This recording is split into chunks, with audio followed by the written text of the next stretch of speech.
सभी साथियों को नमस्कार। जो लोग जुड़ते जा रहे हैं शेयर करते हैं।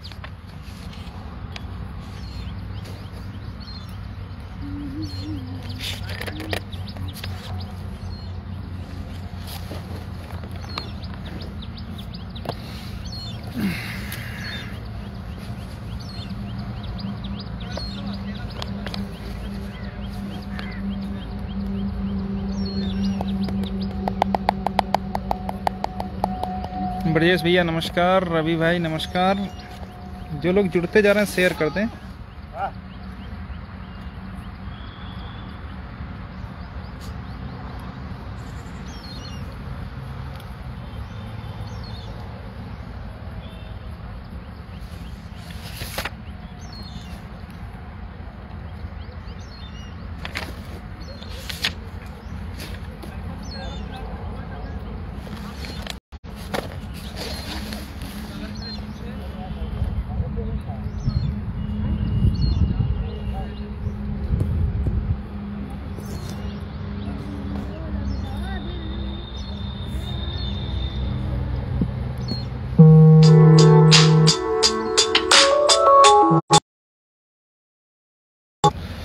तो साथ शुरू करते हैं। जो कल नर्मदेश्वर भैया नमस्कार, पंकज भाई, आर के बघेल भैया नमस्कार, अनुपम भाई नमस्कार, प्रेम प्रकाश भी नमस्कार।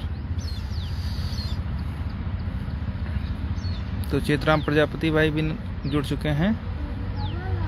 आवाज आ रही नहीं आ रही? चलो ठीक। तो अपने अपने तरीके से जितने लोग हैं, सचिन धीमान भाई नमस्कार, जो लोग भी हैं अपने अपने तरीके से आदेशों की, जो आदेश आया है उसकी व्याख्या लोग कर चुके हैं। हर तरीके से ATRE पर, TET पर, डबल रिजर्वेशन पर अपने अपने हिसाब से जो भी उनकी समझ में आया, लोगों ने फेसबुक पर हर जगह पर चीज़ें लिख दी हैं। लेकिन जब हम लोग इस आदेश का अध्ययन किए हैं तो बहुत बारीक जो एक चीज़ समझ में आई है, केवल उतना ही हम लोगों के लिए थोड़ा सा लूप पॉइंट है, बस बाकी और कुछ नहीं। हम लोग पूरी तरीके से आदेश जो है हमारे पक्ष में है। तो शुरुआत ये करते हैं कि जब आप जजमेंट को पढ़ना शुरू करेंगे तो जितनी भी हम लोगों की बहस है, इसके लिए निश्चित रूप से शुक्ला जी ने OBC SC के लिए कुछ तो कम से कम लिख दिया, नहीं तो डबल रिजर्वेशन के खिलाफ जो आदेश था डिवीजन बेंच का, राघवेंद्र जी का जो स्पेशल अपील फाइल हुई थी और वही सुप्रीम कोर्ट से अपहोल्ड था, उस जजमेंट को उन्होंने छुपा लिया। जबकि उस जजमेंट को हमारे काउंसिल ने भी दिया था, इसके अलावा राकेश चौधरी जी ने भी दिया था, इसके अलावा हम लोगों ने जो रिटर्न सबमिशन था उसमें भी लगाया था। तो सारी चीज़ें कोर्ट ने लिखी हैं, लेकिन चूंकि कहीं ना कहीं उनको ये दिखाना था कि हाँ ये हमारे बच्चे हैं, इनके लिए हमको कुछ करना है, उसके लिए उन्होंने सारे नियम, कायदे, कानून ताक पर रख दिए। और जो लोग वहाँ पर गए ही नहीं, उन लोगों के लिए बहुत कुछ लिख दिया। तो उस पर हम लोग विस्तार से चर्चा करेंगे। हरिओम भाई, राधे राधे। तो सबसे महत्वपूर्ण बात जो ये है वो ये है कि अगर आप इस जजमेंट को ध्यान से देखेंगे तो अब सरकार के लिए बहुत बुरी स्थिति आनी हो गई है। उसका रीजन है, इस जजमेंट में भी जो 67.11 है, कोर्ट ने उसको कोट कर दिया है। OBC की कितनी कट ऑफ है वो भी हम लोग कोट करवा दिए हैं। हम लोग क्या, हमारी बहस के आधार पर वो कोटेड हुई है। हमारी जो भी बहस है वो सारी चीज़ है। हमारी बहस 67 के बाद कितनी सीटें मिलनी चाहिए थी वो जजमेंट में कोटेड है। उसके बाद 6800 के पश्चात और कितनी सीटें मिलनी चाहिए वो भी कोटेड है। 3.86 मिला है, 16.60 मिला है, ये सारी चीज़ें उस जजमेंट पे कोटेड है। ठीक है। इसके अलावा जो हम लोगों ने अमेंडमेंट डाला था कि 6800 के बजाय पूरी सीटें मिलनी चाहिए, वो अमेंडमेंट को भी जजमेंट में कोट किया गया है। ओवरऑल अगर मोटा मोटा देखें कि 6800 के पश्चात हम लोगों को और कितनी सीटें मिलनी चाहिए, वो सारी चीज़ 13,000 लगभग लिखी हैं और इसको कोर्ट ने अपने पूरे जो जजमेंट है उसमें कम से कम 3 से 4 जगह ये सारी चीज़ें लिख दी हैं। तो अब हम लोगों को ये बताने की ज़रूरत नहीं बची है कि आखिर हमको क्या चाहिए और हम किस लिए लड़ रहे हैं। ठीक है, अभी जो थी सब अपनी आत्ममुग्धता में घूम रहे थे। कोई कह रहा था कि हमको 6800 दे दो, कोई कह रहा था कि डबल रिजर्वेशन दे दो, कोई कह रहा था कि 20,000 सीटें दे दो। लेकिन जो अब खुल के चीजें सामने आ गई हैं उसमें ये हम लोगों के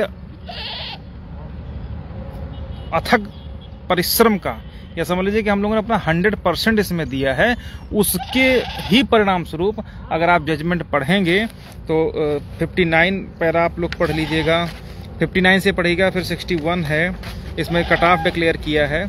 उसके बाद उसी के अंतर्गत कितनी सीटें ओबीसी एससी को मिलनी चाहिए, फिर कितने की ओवरलैपिंग हुई है 63 नंबर पैरा में, और इसके बाद 64 नंबर, मतलब जितना टोटल हम लोगों का है वो सारा जजमेंट में कोट कर दिया है।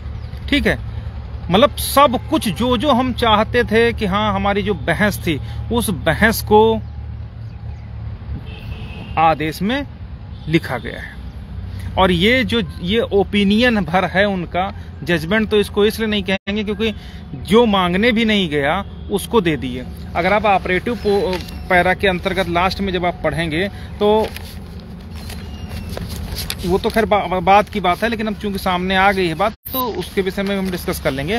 कोर्ट ने कहा कि जो इलीगल अपॉइंटीज हैं उनके लिए पॉलिसी फ्रेम करें। ठीक है, मतलब उनके लिए रूल 36 के तहत भी वो प्रोटेक्ट हैं, वो चाहे 90-96 पाए हों तब भी उनकी ओवरलैपिंग सही रहेगी। क्यों सही रहेगी? क्योंकि वो 2 साल से नौकरी भर कर रहे हैं।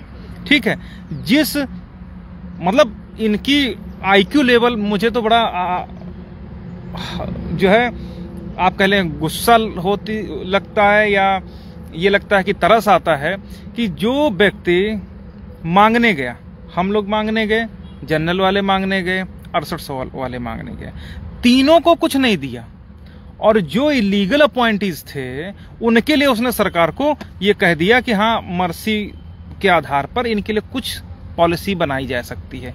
मतलब अगर हम जीते और उनको बाहर करके अपनी सीट प्लेस करें और उन लोगों को बाहर किया जाए, तो बाहर जो हो रहे हैं उनकी बड़ी चिंता साहब को रही कि हाँ उनके लिए कुछ किया जाए, लेकिन जो 2 साल से मर खप रहे हैं सड़कों पर उनकी कोई चिंता नहीं रही। जो जनरल वाले भी अभ्यर्थी फुदक रहे हैं कि हम जीत गए हैं। ठीक है, और उसमें भी वहां पर क्या, अगर 1 सेकंड के लिए, कुछ सेकंड के लिए मान लो अगर उनकी हम मान ले, क्या चलो भाई जीत गए, तो उसके बावजूद भी तो अगर मान ले तुमने ओबीसी को सबको बाहर करवा दिया, जनरल को हमने बाहर करवा दिया, तो हमें क्या मिला? उसने तो उनको प्रोटेक्ट कर दिया, और 323 और राहुल और सुप्रीम कोर्ट के शिवम पांडे के जजमेंट को भी कोर्ट कर दिया कि बियॉन्ड 69,000 हो नहीं सकती। मतलब जो गलत हैं उनको आप सरकार से रिक्वेस्ट करो कि पॉलिसी फ्रेम कर दो, और जो लड़के मांगने गए हैं उनके लिए आप कुछ कर नहीं रहे हो। तो जब तक या तो आप बियॉन्ड 69,000 का बैरियर तोड़ दीजिए कि भाई इनके लिए कुछ व्यवस्था करिए, कहीं से करिए, वो हमारी हेडेक नहीं है, या तो आप ये करिए पिटिशनर्स के लिए आप 69,000 का बैरियर लगा दिए हो, और जो बाहर होने हैं उनके लिए आप सरकार से हाथ पांव जोड़ रहे हो, माथा रगड़ रहे हो कि अरे साहब ये 2 साल से काम कर रहे हैं, इनके लिए भाई आप कुछ मर्सी के आधार पर कुछ डिसीजन ले लेना ताकि बेचारे यंग लड़के हैं बाहर नहीं होंगे।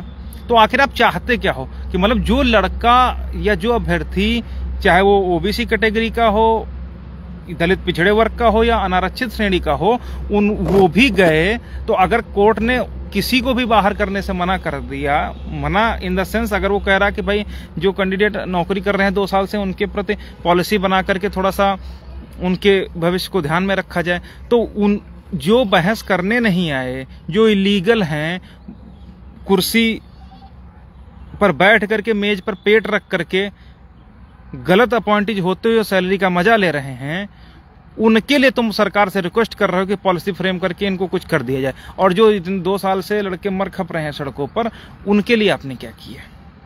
उनके लिए आपने लिख दिया कि बियॉन्ड 69,000 का बैरियर है, उनके लिए आपने लिख दिया 323 में ये आदेश हुआ है। तो मतलब जो मांगने गया उसको कुछ नहीं मिला, और जो नहीं मांगने गया उसके लिए तुम रिक्वेस्ट कर रहे हो। अगर आप मेरिट के जज हो तो आप उड़ा के रख देते, जिसको अंदर होना होता अंदर हो जाता, जिसको बाहर होना होता बाहर हो जाता। लेकिन यहाँ पर मर्सी अब की बात अगर है तो मोटा मोटा आप ये बताइए कि क्या मर्सी उन लोगों के प्रति होनी चाहिए जो गलत अपॉइंटेज होते हुए सैलरी ले रहे हैं, या मर्सी उन लोगों के प्रति होनी चाहिए जो सही होते हुए भी सड़कों पर धूल फांक रहे हैं, लाठियां खा रहे हैं, आंदोलन कर रहे हैं, मुकदमा लड़ रहे हैं? तो कोई ये नहीं कहेगा कि मर्सी उन लोगों के प्रति है। अगर उन लोगों के प्रति मर्सी होगी तो जो लड़ने वाले हैं उन लोगों के प्रति भी मर्सी उनसे ज्यादा होती, तब मैं मानता कि आखिर जो जस्टिस साहब हैं इन्होंने सही आदेश किया है। अगर मैं कहीं पर गलत हूं तो कोई मुझे बता दे कि आप कहां पर गलत हो। आप अगर जो मांगने तक नहीं है कि साहब हम सही हैं गलत हैं, उसको आप कह रहे हो कि पॉलिसी बना दो, और जो लड़के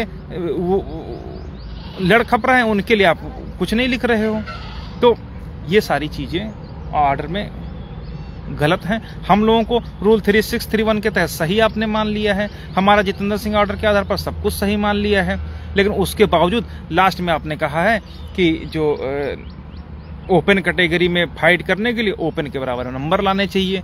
ठीक है, तो उस बिंदु पर बहुत माइनर जो बिल्कुल महीन बहस थी, उस महीन बहस को ये दूसरी तरफ घुमाने का प्रयास किया है। भाई एक सिंपल सी बात है कि एक तो पहली चीज तो आप समझ लीजिए कि जो जजमेंट इन्होंने किया है, जिसका जो फाइंडिंग इन्होंने दी है, तो उस फाइंडिंग में इन्होंने लिखा है कि जो ATRE है वो qualifying in nature and part of recruitment दोनों है। मतलब इनका कहना है कि ठीक है ATRE जो है वो क्वालिफाइंग इन नेचर है, ठीक है, यानी वो TT की तरह की पात्रता परीक्षा है, लेकिन उन्होंने अपने हिसाब से उसमें यह भी लिख दिया है कि वो पार्ट ऑफ रिक्रूटमेंट है। क्यों रिक्रूटमेंट है? क्योंकि उसके नंबर फाइनल परीक्षा में जुड़ रहे हैं। ठीक है, अब यहां पर दो चीजें हैं, मैंने इस विषय में बहुत अध्ययन किया है, उसके बाद मैं आपको बताने जा रहा हूं कि TT को तो इन्होंने पात्रता परीक्षा मान लिया, TT खत्म हो गया, अब बचा ATRE। ठीक है, आप समझिएगा जो पॉलिसी है, मैं जहां पर समझाने, जो लोग कह रहे हैं कि वो इससे बहुत OBC का नुकसान हो जाएगा, ये हो जाएगा, वो हो जाएगा, वहां पर भी मैं बता रहा हूं। अब बचा ATRE। ठीक है, ATRE बचा, तो अब या तो ATRE को पूरी तरीके से हम लोग ना पार्ट ऑफ रिक्रूटमेंट नहीं है ये प्रूफ कर देते, और उसको चूंकि डिवीजन में इसने प्रूफ कर रखा था तो उसको केवल जजमेंट को कोर्ट भर रखना था, लेकिन उन्हें क्रिकजैक मीठा नमकीन यानी qualifying in nature and part of recruitment दोनों के आधार पर यह लिख दिया कि जो ATRE है वो सिलेक्शन का पार्ट है। ठीक है, अब मान लिया हम सिलेक्शन का पार्ट है, समझिएगा एक सेकंड के लिए, बिल्कुल छोटी सी बात है कि अगर हम मान भी लें कि ATRE का पार्ट है 90 से ATRE पार्ट है रिक्रूटमेंट प्रोसेस का, तब भी तो अगर 90 से 96 नंबर कोई पाया है, तब भी तो आप उसको ओपन कैटेगरी में जाने से नहीं रोक सकते हो। क्यों? क्योंकि यही तो रिजर्वेशन है, और अगर यही किसी भी भर्ती प्रक्रिया में हम लोग एक बार रिजर्वेशन तो ले ही सकते हैं। सपोज इट अगर हमने चयन प्रक्रिया में रिजर्वेशन नहीं लिया तो हमको प्रमोशन में रिजर्वेशन मिलेगा। ठीक है, तो यहां पर पहले तो हमको सिलेक्शन के लिए रिजर्वेशन चाहिए, तो अगर हमने 90 से 96 के आधार पर प्राप्त कर ही लिया है तो ये तो रिजर्वेशन ही हो गया एक बार। तो भी आप क्या हमको जब सिलेक्शन लिस्ट बनेगी तो कैसे आप हमको रोक सकते हो? ओपन कैटेगरी में या अनारक्षित अगर हमारा कट ऑफ है तो उससे ऊपर जाने से आप हमको कतई नहीं रोक सकते हो। क्यों? क्योंकि किसी भी चयन प्रक्रिया में हम एक बार तो रिजर्वेशन ले ही सकते हैं, और वो रिजर्वेशन आपने हमको 90 से 96 के बीच में दे दिया, तो वो हमारा रिजर्वेशन हो गया। तो ये एक ही बार हुआ ना, दोबारा कहाँ हुआ? इसके बाद क्या हमने कहीं पर जब सिलेक्शन फाइनल सिलेक्शन लिस्ट बन रही है, क्या हमने उसमें कहीं पर रिजर्वेशन लिया? क्योंकि उसमें रिजर्वेशन कहीं पर ले ही नहीं सकते। क्यों नहीं ले सकते? क्योंकि उसमें कुछ ऐसा स्टेप है ही नहीं कि जिसमें हम रिजर्वेशन लिए हों। तो ये अगर रिजर्वेशन हमने लिया है ATRE में तो वो भी एक ही बार है, तो जब एक बार ले लिया तो अगर हमारा गुणांक 70 बना तो क्या आप हमको ओपन कैटेगरी में नहीं जाने दोगे? क्यों नहीं जाने दोगे? 100% जाने देंगे। इसी वजह से मैं समझ नहीं पा रहा था कि आखिर रूल 3631 को उसने सही क्यों माना है, क्योंकि फिर अगर एक बार ले लिया तो इसीलिए उसने रूल 3631 के तहत मेरिट पब्लिश करने का आदेश दे दिया है। लेकिन अब यहीं पर उन्होंने जो सबसे गलत बात करी है वो ये करी है कि उन्होंने 90 से 96 वालों को रोक रखा है। कहा कि ओपन में वही जाएंगे जो ओपन कंपटीशन के बराबर होंगे। तो फिर तुमने तो हमारा पूरा एक तरीके से जो रूल 3631 की अपनी ही जो व्याख्या तुमने की उसी के अगेंस्ट तुमने ऑर्डर कर दिया है। तो दोनों मतलब दोनों बात कैसे हो सकती है? या तो आप ये ना कहो कि रूल 3631 है। तो ये 2 पॉइंट हैं। तो पहली बात तो हम लोग अगर not part of recruitment proof कर देंगे, हमें प्रूफ करने की जरूरत है नहीं, वो तो जजमेंट था। अब चूंकि उनको अपने भाई बहनोई जीजा साली इन सबको जो है कुछ न कुछ देना था तो उन्होंने उसको नॉट पार्ट ऑफ रिक्रूटमेंट कर दिया है। लेकिन डिवीजन बेंच ने भी कहा है और वो डिवीजन बेंच से जो जजमेंट है सुप्रीम कोर्ट में अपहोल्ड है। ठीक है, तो कहने का मतलब ये है कि एक बिल्कुल महीन बहस थी। और अगर उसको मोटा मोटा हम लोग कहते फिर भाई अगर हम एटीआरई में रिलैक्सेशन लेते हैं वही तो रिजर्वेशन है, उसके बाद हम कहाँ रिजर्वेशन लेंगे जाकर के? कहीं नहीं लेंगे। तो हमारा 70 गुणांक बनेगा या 68 बनेगा तो हम ओपन कैटेगरी में जाएंगे। तो आप हमको फिर आप हमको क्यों रोक रहे हो? फिर हमारे रिजर्वेशन का मतलब क्या रह गया? ठीक है, तो ये बात थी।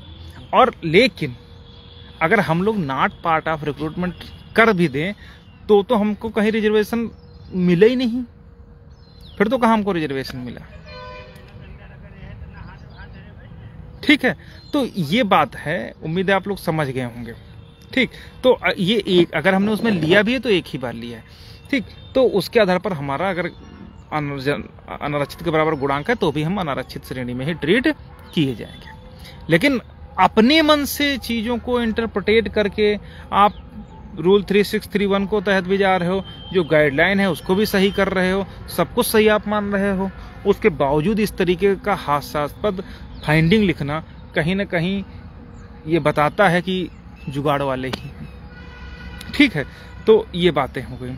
इसके अलावा जो इसमें अन्य चीजें हैं जो जजमेंट कोटेड हैं वो जितेंद्र सिंह वाला भी कोटेड है। और इन्होंने एक जो गाइडलाइन हम लोगों की वो 1994 है, उसमें रिलैक्सेशन और रिजर्वेशन दोनों में अंतर होता है।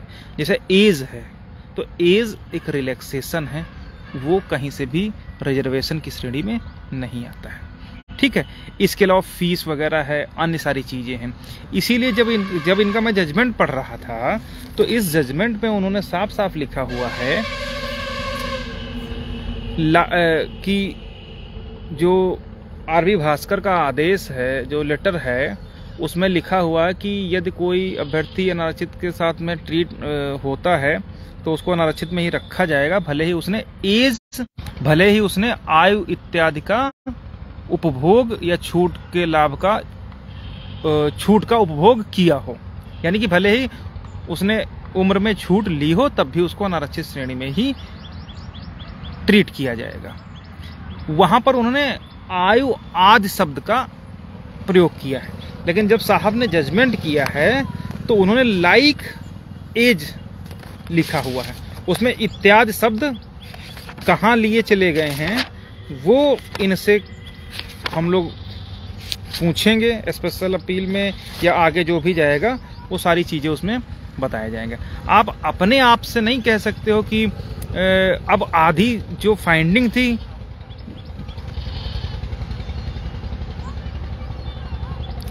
वो लिखेंगे ही नहीं। बिल्कुल ब्रजेंद्र भाई बिल्कुल सही कह रहे हैं कि जब पहले 2 महीने क्लास में आए व्यक्ति से आप पीसीएस मेंस लिखने की उम्मीद पालेंगे तो बेईमानी है। बिल्कुल सही कह रहे हैं, ये पूरी तरीके से बायस्ड होकर के आदेश लिखा गया है। मैं जजमेंट पढ़ रहा था, जो आशीष चतुर्वेदी साहब ने बहस करी थी कंसीडरिंग जोन की, उसको साहब ने अपनी फाइंडिंग में एज इट इज उतार दिया है। उससे और वो जो फाइंडिंग उन्होंने लिखी है वो उन्होंने रिटर्न सबमिशन में दिया होगा। तो ये फाइंडिंग उन्होंने अपनी तरफ से नहीं लिखी है, ये साहब उन्हीं के द्वारा जो है जो उन्होंने लिखा वही साहब ने छाप दिया। ठीक है, तो ये पूरी तरीके से बायस्ड हो करके जजमेंट जो है वो लिखा गया है। ओबीसी एससी का जितनी भी चीजें हैं, कम से कम हम लोग तो जिस तरीके से डबल बेंच का ऑर्डर वो उड़ा ले गए, कहाँ ले गए पता नहीं, उसका नहीं कह सकते हैं, उसको गायब ही कर दिया। मतलब दुनिया भर का दीपा ईवी जिसका कोई वजूद नहीं है, अनिल कुमार तिवारी जो महिला रिजर्वेशन का है, इसके अलावा जो नीरव कुमार गुजरात का जजमेंट है, उन सारे जजमेंट को कोट कर दिया साहब ने। उनको केवल राघवेंद्र वाला जजमेंट नहीं मिला, बाकी सब कुछ मिल गया। राघवेंद्र के खिलाफ जो सुप्रीम कोर्ट में एसएलपी फाइल हुई थी, उसके कारण जो डिवीजन बेंच का राघवेंद्र वाला ऑर्डर था वो अपहोल्ड हो गया। वो भी साहब को पता है कि हाँ सुप्रीम कोर्ट से अपहोल्ड हुआ, लेकिन राघवेंद्र वाला जो ऑपरेटिव पैरा था कि ATR is not part of recruitment, वो पैरा साहब को ढूंढे नहीं मिला, बाकी सारे पैरा ढूंढे मिल गए। ये बहुत ही जो एक तरीके से अब क्या बताया जाए उनको कि सब कुछ दुनिया भर की कहानी उन्होंने लिख दी। स्टेट ने जो अपील आनंद कुमार यादव में फाइल थी वो लिख गई, नीरव कुमार वाली लिख गई, दीपा ईवी का ऑर्डर लिख गया, जितेंद्र सिंह लिख गया, सौरभ यादव लिख गया, ठीक है। लेकिन जिस पॉइंट पर उनको घुमाना था, नमस्कार, जिस पॉइंट पर उनको लिखना था और उसके आधार पर वो कुछ न दे पाते अपने मातहतों को, वो चीज मतलब जब इसी को बोलते हैं साम दाम दंड भेद, जो इनकी एक पॉलिसी है, उस पॉलिसी के तहत ही कि मतलब जब कुछ नहीं बचा तो हमारे लोगों के साथ छल किया गया। और जो आर्गुमेंट हमारी तरफ से हुआ था, जो आर्गुमेंट राकेश चौधरी साहब ने भी उस जजमेंट को दिया था, मैडम ने भी अपने हम लोग अभी आप देखिएगा वो जो रिटर्न सबमिशन था उसमें भी हम लोग लिख करके दिए थे, वो भी सारी चीजें लिख करके दी थी, इतने पूरे पूरे बंडल गट्ठर बना करके बंधवा के दी थी। साहब को सब कुछ मिल गया, लेकिन ATR is not part of recruitment वाला जो पैरा था वो नहीं मिला, बाकी सब कुछ मिल गया, ठीक है। लेकिन ठीक है, इसी तरीके के जजमेंट जब उड़ेंगे तब कर देंगे। दिक्कत और खेल तो शंका उसी दिन हो गई थी जब जो भाटिया साहब की कोर्ट एकदम से बदल दी गई, राजा राय साहब के यहाँ से एकदम से मुकदमे हट गए, फिर वो तुरंत सुनवाई के बाद तुरंत जो है चले गए इलाहाबाद, और ये साहब आ गए और 2 महीने में साहब आए और साहब को तुरंत इतना बड़ा बंच दे दिया गया 100+ पिटीशंस का। तो ये सब शंका की बातें थी, उनको जो लिखवाना था लिख गया, लेकिन कम से कम इतना उन्होंने हम लोगों पर एहसान कर दिया कि जितनी हमारी कंटेंशन थे, जितना हमारा मैटर था, चाहे वो 6800 वाला हो, चाहे वो 20,000 सीटों वाला हो, चाहे 6800 के साथ में और कितनी सीटें मिलनी चाहिए वो हो, चाहे कट ऑफ 67.11 वाला हो, वो सारी चीजें लिख दी हैं। अब कम से कम कोई अपने इस से नहीं बदल सकता कि साहब ये कट ऑफ इतनी नहीं इतनी है। अब जो होगा वो सारी चीजें इसी में लिखी होंगी, ठीक है। तो इतना उन्होंने एहसान हम लोगों को कर दिया अब कि हम लोग कम से कम जो रायता फैला पड़ा था सिंगल बेंच में, सब अपना अपना खींचतान किए थे, तो उसको कंपाइल करके एक जगह पर उन्होंने सेट कर दिया। ये जरूर अच्छा काम किया, ठीक है। इसके अलावा उनका जो ये जजमेंट जब आप पढ़ोगे तो उनका मूड तो टीईटी में भी जो कंसेशनल मार्क है उसको भी वो उनका बस चलता तो उसको भी वो रिजर्वेशन की श्रेणी में डाल देते। लेकिन अब हमको ये डिफाइन करना पड़ेगा कि रिलैक्सेशन और रिजर्वेशन में अंतर है, और अगर हालांकि हमारा जब पार्ट ऑफ रिक्रूटमेंट नहीं है तो वही हमको प्रूफ करके किनारे हट लेना है। लेकिन चूंकि इन्होंने कहा कि वो क्वालिफाइंग इन नेचर और पार्ट ऑफ रिक्रूटमेंट दोनों है, मीठा नमकीन दोनों है, दोनों का मजा देता है, तो उस पर हम लोग बहस करेंगे। बस उतना ही पार्ट जो है थोड़ा सा हम लोगों के एक तरीके से कह सकते हो कि निगेटिव में है, चाहे उसमें भी है, लेकिन अगर उसको भी हम लोग इस तरीके से ट्रीट करें कि रिजर्वेशन हम केवल उसी में ले रहे हैं, तब भी हमको आरक्षित में जाने से नहीं रोका जा सकता। लेकिन साहब ने किस आधार पर रोका है वो साहब को खुद ही नहीं पता है। तो इन सब चीज़ों पर हम लोग करेंगे। हालांकि सरकार को इस पर स्पेशल अपील फाइल करनी चाहिए, क्योंकि ये जजमेंट सरकार के भी खिलाफ है, ठीक है। उसकी जो गाइडलाइन है उसके खिलाफ है, जो 1994 का एक्ट है उसके खिलाफ है, जो 1994 का गवर्नमेंट ऑर्डर है उसके खिलाफ है। तो पूरी तरीके से, तो इस पर हम लोग कर लेंगे, ऐसी कोई बहुत बड़ी बात नहीं है। लेकिन अब जब पुराने जो हमारे उसमें प्रचलित हैं कहानियाँ, वो ऐसे नहीं प्रचलित हैं। जब एकलव्य से जीता नहीं जाता तो एकलव्य का अंगूठा काट लिया जाता है कि अब हमारा जो शिष्य है वही पूरे विश्व का सबसे बड़ा धनुर्धर बनेगा। ठीक वही यहाँ पर हुआ। जब पार्ट ऑफ रिक्रूटमेंट प्रूफ नहीं कर पाए, जब पार्ट ऑफ रिक्रूटमेंट प्रूफ नहीं कर पाए वो लोग, तो हमारा ऑर्डर ही गायब कर दिया गया डिवीजन बेंच का। हमारा जो गवर्नमेंट ऑर्डर था 1994 का, उसको नहीं कोर्ट किया गया, और ये जजमेंट सुप्रीम कोर्ट से अपहोल्ड है, अब उसको चैलेंज भी नहीं किया जा सकता है, सेटल्ड लॉ है। तो वो जजमेंट ही गायब कर दिया गया और अपने नाते रिश्तेदारों को कुछ देने के लिए लिख दिया गया। तो अब इसमें हम लोगों की अगर कहीं पर कोई चूक हो तो बताएं। हम लोग तो सबसे लड़े, 6800 से लड़े, अपने ही साथियों से लड़े, सरकार से लड़े, अच्छा जनरल से लड़े, ठीक है। और इन सबसे लड़ करके कम से कम कहां तक अगर आप थोड़ा सा इनिशिएट करेंगे, थोड़ा सा आप देखेंगे कि हाँ वास्तव में हम लोगों ने, मैं इस पर कोई प्राउड नहीं फील कर रहा हूँ, मैं इस पर कोई ये नहीं कह रहा हूँ कि हाँ बहुत बड़ा काम कर दिया, लेकिन जहाँ से शुरुआत करी थी और उस पूरे रायते को समेट करके आज यहाँ पर ला करके खड़ा किया है, तो मुझे कम से कम ये संतुष्टि कि मैं अपना 100% दिया। अब इतने बड़े जजमेंट में, इतनी भीड़ में, अगर एक आधी लाइन उन्होंने अपने खुद को बायस्ड हो करके, अपने भाई भतीजावाद से प्रेरित हो करके अपने कैंडिडेट्स को करने के लिए कुछ किया है, तो उसको भी जवाब दिया जाएगा। क्योंकि अब हमें किसी अन्य चीज पर जवाब नहीं देना है। अब हमें 6800 से नहीं लड़ना है, अब हमें 20,000 सीटों के लिए नहीं लड़ना है, क्योंकि 20,000 सीटें तो हमारी कोर्ट ने इसमें लिख ही दी है। शुक्ला जी ने खुद लिखा है कि इनको 20,000 सीटें और मिलनी चाहिए, 6800 मिली है या 13,000 समथिंग और मिलनी चाहिए। आप लोग पैरा में पढ़ लीजिएगा। तो अब जो हमको लिखवाना था वो सारी की सारी चीजें हमने लोगों ने लिखवा दी। अब हमको सिर्फ एक चीज बची है, वो ये है कि जो आपने मीठा नमकीन वाला मजा दिया है कि पार्ट ऑफ रिक्रूटमेंट भी नहीं माना है, वो सारी पार्ट ऑफ रिक्रूटमेंट भी माना है और क्वालिफाइंग एग्जाम भी माना है, ठीक है। तो अगर आप क्वालिफाइंग एग्जाम भी मानते हो और पार्ट ऑफ रिक्रूटमेंट भी मांगते हो, तब भी तो हम एक ही बार रिजर्वेशन ले रहे हैं ना ATRE में। तब आप हमको कैसे चयन सूची में रोक सकते हो अनरिजर्व में जाने से? नहीं रोक सकते हो, किसी भी सूरत में नहीं रोक सकते हो। लेकिन आपने रोका है, ये गलत किया है। फिर रिजर्वेशन का मतलब क्या रह गया? अब अगर इतना भी समझाने की जरूरत पड़ेगी तो हम लोग समझाएंगे। बस ये थोड़ी सी महीन बहस है, उस पर हम लोग पूरी तरीके से तैयार होंगे और आगे काम करेंगे। लेकिन जो भी 6800 वाले भी हमारे भाई बहन हैं, मैं बिल्कुल बता दे रहा हूं कि कोई मेरा आपसे कोई द्वेष भावना नहीं है, कोई गलत नहीं। लेकिन अगर तुम लोगों ने गलत किया है, उसका परिणाम तुम्हारे सामने है। तुमने हर लेवल पर जाकर के हम लोगों को अपमानित किया, हम लोगों को गालियां दी, सब कुछ दिया, उसी का परिणाम है कि आज तुम लोग भुगत रहे हो, ठीक है।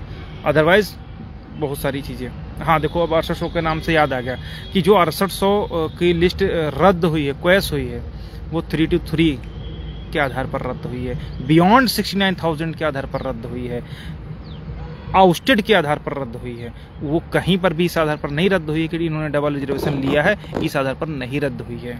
तो अगर वास्तव में शुक्ला जी ने सही ऑर्डर किया होता तो इसका जो ग्राउंड उठाते वो ये उठाते कि हाँ डबल रिजर्वेशन लेने के कारण इसको हम रद्द कर रहे हैं। लेकिन इस आधार पर उन्होंने इसको क्वेस नहीं किया है।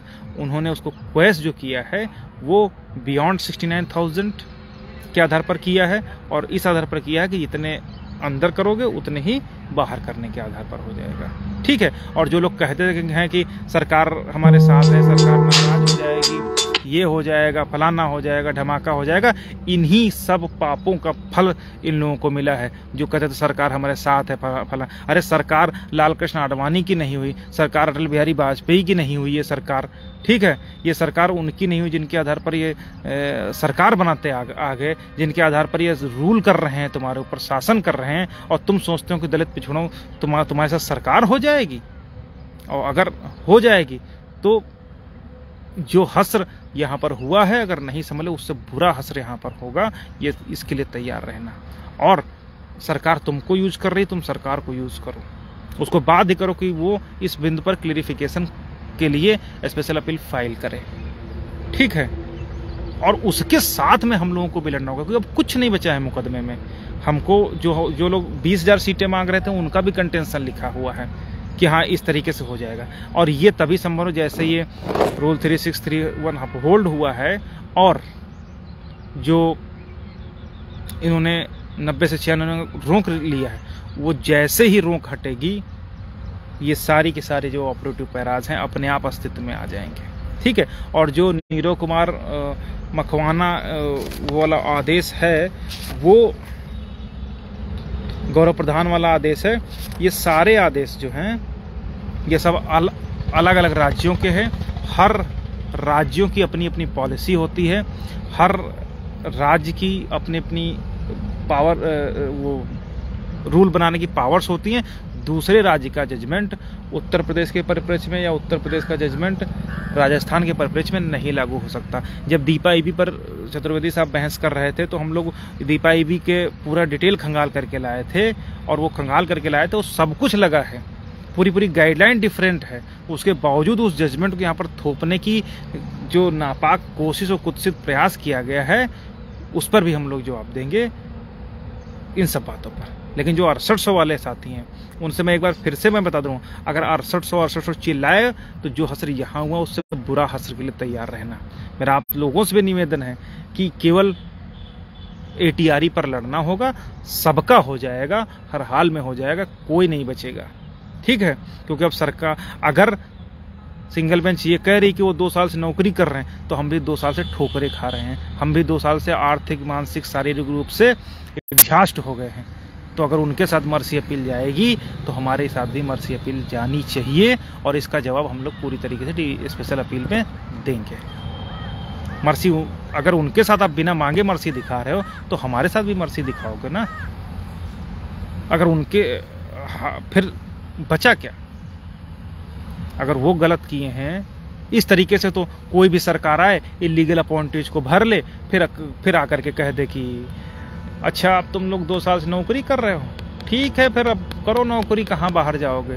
इस तरीके से तो ये एक परिपाटी चल पड़ेगी कि सरकार जिसका मर्जी उसका भर लेगी, और उसको लीपापोती करने के लिए इन साहबान जैसे न्यायमूर्तियों को बिठा देंगे जो ये कह देंगे कि अच्छा आप इतने दिन से कर रहे हैं, चलो चलने दो। और जो बाहर होंगे, जो लड़ रहे होंगे, उनको कुछ नहीं मिलेगा। ऐसा कैसे संभव? तो कहीं ना इन सब बिंदुओं पर हम लोग लिख करके आएंगे, और इन सब सारे बिंदुओं पर बहस होगी, और विस्तार से बहस होगी कि जो मांग रहा है उसको आप ठेंगा दिखा रहे हो, और जो कुछ नहीं मांग रहा, जो इलीगल अपॉइंटीज है, कुर्सी पर बैठ के पेट मेज पे रखता है, हाँ, उसको जो है आप बचाने के लिए कह रहे हो सरकार से पॉलिसी बनाओ। अरे एक आपकी तो नियत ये थी, कम से कम कुछ नहीं था तो कम से कम जो लड़के लड़ रहे थे उनके लिए अगर ये लिख देते कि भाई इन लड़कों के लिए भी कुछ पॉलिसी बना करके कुछ यार कर दो, तब तो समझ में आता कि भाई हाँ आप न्याय के देवता हैं। लेकिन आप ऐसे लोगों के लिए पॉलिसी बनाने का आदेश कर रहे हो या सजेशन दे रहे हो जो इलीगल अपॉइंटीज है।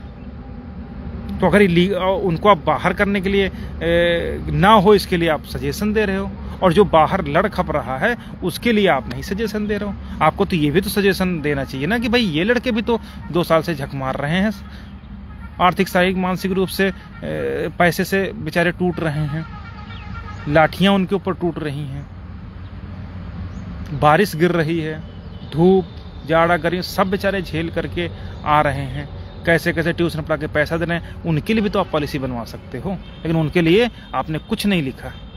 लिखा किसके लिए? जो इलीगल अपॉइंटीज है, और आपने खुद माना है कि ये इलीगल अपॉइंटीज है, ठीक है। और अगर इन सब चीज़ों को नहीं सही से स्पेशल अपील में हम लोगों को रखना पड़ेगा, तो इस तरीके से पूरी परिपाटी चलेगी। कोई भी सरकार आएगी, जिसका मर्जी उसका भर लिया, बाकी तो बप्पा बैठे ही हैं कि अच्छा हाँ तुम लोग 2 साल से नौकरी करो, तुम लोग 1.5 साल से नौकरी कर रहे हो, तुम लोग 3 साल से नौकरी कर रहे हो। तो ये नहीं चलेगा, और निश्चित रूप से नहीं चलेगा। इस पर इन सब ऑर्डर्स को मतलब हम लोगों को आधे रास्ते पर ले जा करके छोड़ दिया, ऐसे थोड़ी ना होता है। तो इन सब पर बहस चलेगी और डिटेल में बहस होगी। ठीक है। और ये सारी बातें हैं। बाकी केवल इस बिंदु पर हम लोगों को लड़ना है, आगे बढ़ेंगे हम लोग। लेकिन चूंकि 6800 वालों के साथ सरकार है तो वो लोग इतना तो करवा ही ले कि सरकार इस जजमेंट के खिलाफ जो है स्पेशल अपील फाइल करे। बाकी हम लोग तो अपने तरीके से काम करेंगे ही करेंगे, ठीक है। तो बहुत सारा बड़ा जजमेंट है, बहुत सारी चीज़ें इसमें हैं। लेकिन त्रिपुरारी शरण का भी है, यूनियन ऑफ इंडिया, इंदिरा सानी, सारे जजमेंट कोट कर दिए हैं, ठीक है। सब कुछ है इसमें, हम लोग पूरा डिटेल में पढ़े हैं और अभी बहुत सारी चीज़ें निकल के आनी बाकी हैं, ठीक है। तो बाकी 1-2 दिन में हर चीज़ हम लोग क्लियर कर लेंगे। बाकी जितने भी साथी हैं, कोई भी हताश निराश होने की ज़रूरत नहीं। जो लोग कहते हैं कि सबका अपना अपना मानना है, सब लोग अपने तरीके से इंटरप्रिटेशन करते हैं, लेकिन मैंने बताया कि एक जो बहुत महीन बहस है, उस महीन बहस की ज़रूरत पड़ेगी और उसी पर बहस होगी। और सब कुछ जब हमारे फेवर में है तो एक पॉइंट जो बचा है उस पर लड़ लेंगे। सरकार से लड़ लिया, इन लोगों से लड़ लिया, उन लोगों से लड़ लिया, सब कुछ तो फेवर में है। तो अगर एक पॉइंट बचा तो केवल इसी पर बहस करना बाकी है, तो उस पर भी लड़ेंगे। अब तो हमारे पास, अब तो हम लोग लिख करके आएंगे और जजमेंट लगा करके आएंगे, तब देखते हैं कैसे नहीं लिखेंगे, ठीक है। बाकी बहुत सारी चीज़ें हैं जो आप लोगों को धीरे धीरे बताई जाएंगी। अभी जजमेंट हम लोग सारे पढ़ लिए हैं और तो इतनी सारी चीज़ें हैं। बाकी अगर किसी साथी को कुछ पूछना हो तो कमेंट कर दो, मैं एक बार उसके विषय में डिस्कस कर लूँ।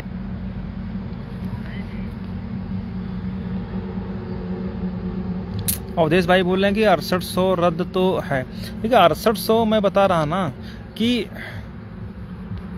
घमंड जब रावण का नहीं चला तो ये लोग तो इंसान हैं।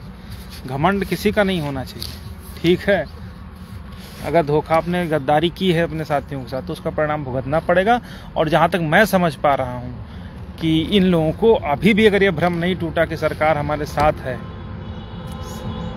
तो फिर बड़ी मुश्किलें होने वाली हैं। किस तरीके से इनका यूज़ किया है वो इन लोगों को खुद ही मालूम पड़ गया होगा, ठीक है। तो अब सिर्फ एक ही वो है कि ये लोग सरकार पर दबाव बनाए कि स्पेशल अपील फाइल करे स्टेट, पहली चीज़।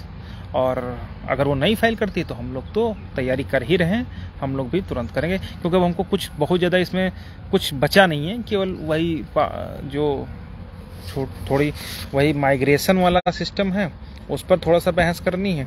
और ओपन कैटेगरी और रिजर्वेशन और रिलैक्सेशन और एज इत्यादि, इन सब बिंदुओं पर जो है अब बहस होगी। तो अब तो 20,000, 6800, उन सब चीज़ों पर तो बहस होनी नहीं है, ठीक है। इन सब चीज़ों पर जो बहस होनी है उस पर हम लोग बहस करने के लिए तैयार हैं, क्योंकि लगभग सारा सिस्टम बन ही गया। जितने आप लोग जजमेंट पढ़ ही लिए होंगे, सब लोग देख भी लिए होंगे क्या क्या चीज़ें हैं उसमें कोटेड हैं। उसके बाद जो बचा है उस पर हम लोग बहस कर लेंगे, ठीक है। तो किसी को भी परेशान हताश होने की ज़रूरत नहीं है। और इतनी जल्दी आपा खोने की, इतनी जल्दी जो है अरे सब कुछ ये हो गया वो हो गया, लेकिन आपको ये समझने की ज़रूरत है कि सब कुछ आपके फेवर में है सिवाय एक चीज़ की। तो उसको हम लोग सॉर्ट आउट करेंगे। अभी सर से आज टाइम ले रहे थे लेकिन सीनियर साहब से टाइम आज नहीं मिल पाया, तो कल उनसे मुलाकात हो जाएगी। उसके बाद जैसी चीज़ें होंगी आप लोगों को अवगत करा देंगे। बिल्कुल भी परेशान नहीं होना है। मैंने बताया ना कि अगर 6800 का होगा तो आपका भी होगा। और बाकी ये लोग तो अब ठीक है जैसे मर्जी वैसे करें, लेकिन इन बिंदुओं पर डिफेंड करना ही होगा इन लोगों को भी। और जिस तरीके से लूट करके उन सबको पैसा दिए वैसा फिर देंगे तो फिर निश्चित रूप से जब शेर के मुंह में खून लग जाता तो आदमखोर हो जाता है। बस वही इन लोगों का हाल है कि उसको ठीक तरीके से इंटरप्रेटेट करवाना होगा। और जो जो चीज़ें हैं वो सभी चीज़ें मेहनत करके एक बार बहस करानी पड़ेगी। और जो पॉइंट ये बचा है उस पर भी निश्चित रूप से हम लोगों को जीत मिलेगी। इसमें कहीं से कोई भी, सुनो कहाँ जा रहा हो? मिर्चा लियो, मिर्चा।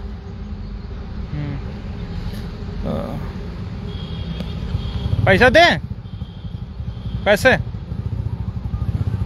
तो ये सारी बातें हैं। बाकी अब बहुत ज़्यादा कुछ बताने का है नहीं। जजमेंट अभी हम लोग एक बार फिर से 2-3 बार पढ़ चुके हैं, लेकिन कुछ चीज़ें हैं जो क्लियर होनी है, वो क्लियर होते आप लोगों को बताया जाएगा। बाकी बिल्कुल भी परेशान हताश मत होइए। अगर हम लोग सच के साथ खड़े हैं तो निश्चित रूप से हम लोगों की जीत होगी। और लेकिन यहाँ से एक बात आप ये जरूर सीख ले लीजिए कि वर्तमान सरकार दलित पिछड़ों की कितनी हितैषी है, वो आपको पता चल गया हो। क्यों हम लोगों की भागीदारी जुडिशरी में होनी चाहिए, क्यों हम लोगों की भागीदारी हर फील्ड में होनी चाहिए, उसका प्रत्यक्ष उदाहरण आप लोगों को सामने है। कि अब बहुत सारी बातें हैं कि आप लोगों को ये सरकार राशन दे करके, तेल दे करके कितना बड़ा नुकसान कर रही है, वो समझ जो अपने साथ लोग जुड़े हैं उन लोगों को बहुत अच्छे तरीके से समझ में आ गया। ठीक है, तो ये सारी बातें हैं। अनिल भैया बहुत बहुत धन्यवाद। शिवम पटेल भाई बोल रहे हैं 68 वाले नहीं सुधरे। कोई बात नहीं, सबको जब तीर कमान से निकल जाता है उसके बाद रुकता नहीं है, और ये सब बातें हैं। अगर नहीं सुधरेंगे तो जो विजयपाल भैया बिल्कुल, अभी देखिए ऐसा ना कि मैंने पहले बताया कि हम लोग कभी कोई जल्दबाजी में कदम नहीं उठाते। मैं रात में भी मैं 1:30 बजे 2 बजे घर पहुंचा हूं, उस सारा अध्ययन किया था। वहां पर सर से भी मुलाकात हुई, जूनियर से भी मुलाकात हुई। आज भी सुबह से सारी बातें क्लियर हो रही हैं, और जब पूरी तरीके से हम लोग संतुष्ट हो लेंगे कि हाँ क्या क्या है लूप पॉइंट, उन सब चीज़ों के आधार पर बहस होगी, फिर करेंगे। कोई ऐसा तो है नहीं कि अभी तुरंत जो है किसी को अपॉइंट मिली जा रही कि इस आर्डर के आधार पर। ठीक है, लेकिन आप लोगों को ये समझने की ज़रूरत है कि इस जजमेंट में आखिर क्या क्या है और क्यों है, वो सब लोगों को समझ में आ गया होगा। ठीक है, हाँ हरिओम भाई बिल्कुल कह रहे हैं, सरकार इनके साथ उसी तरीके से साथ थी जैसे यूक्रेन को जो है भिड़ा दिया गया रसिया से, किसी से रूस से ही हो रहा था ना तो और फिर सब पीछे हट गए। तो बस वही चीज़ है, इन लोगों को आपस में लड़ा करके खुद पीछे हट गए। तो लेकिन हम लोग पूरा मेहनत किए, सब कुछ किए, अब कुछ ना कुछ तो मिलेगा ही, ये तो पक्का है। ठीक है, कोई बात मैं कहने जा रहा था भूल गया।